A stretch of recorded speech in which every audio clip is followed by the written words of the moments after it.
हमारा क्वेश्चन है, इंटीग्रेशन करना है हमें e to the power x log a with the base e।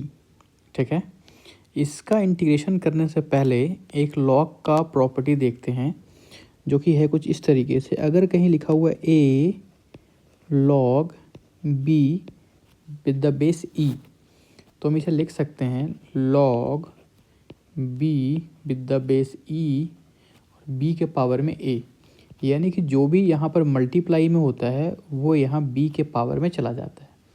ठीक है, ये तो हो गई पहली प्रॉपर्टी। एक प्रॉपर्टी लॉग का और देख लेते हैं।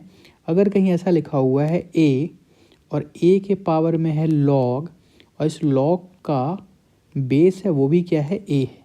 ठीक है, यानी कि जिसके पावर में log है, अगर उस log का बेस भी सेम है, इस log का बेस है a और यहाँ a के पावर में है log, यानी कि इसको हम लिख पाते हैं सिर्फ और सिर्फ b। ठीक है, उम्मीद करता हूँ आपको ये समझ में आया होगा कि a है, a के पावर में log है, इस log का बेस a है। ठीक है, तो ये पूरा का पूरा हट के सिर्फ और सिर्फ बच जाता है b। अब ये दोनों ही log की प्रॉपर्टी को अपने इस क्वेश्चन में यूज़ करेंगे और देखते हैं कि आंसर क्या आता है।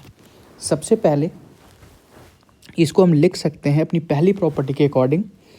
ये हो सकता है e a to the power x। ठीक है, dx। क्या किया इसके अंदर, ये जो x है यहाँ पर वो यहाँ a के ऊपर आ गया। यहाँ पर जो x था ये x इस वाले a के ऊपर आ गया। ठीक है, पहली प्रॉपर्टी हमने यहाँ पर अपनी लगा ली है। अब दूसरी प्रॉपर्टी देखते हैं। हम देख सकते हैं e के पावर में log है, log का बेस भी e है, यानी कि ये क्या हो जाएगा, a to the power x dx। ठीक है, a to the power x dx। और हमें पता होना चाहिए कि integration of a to the power dx का क्या होता है, ये होता है a to the power x upon log a plus c। ये डायरेक्ट फार्मूला है इंटीग्रेशन का।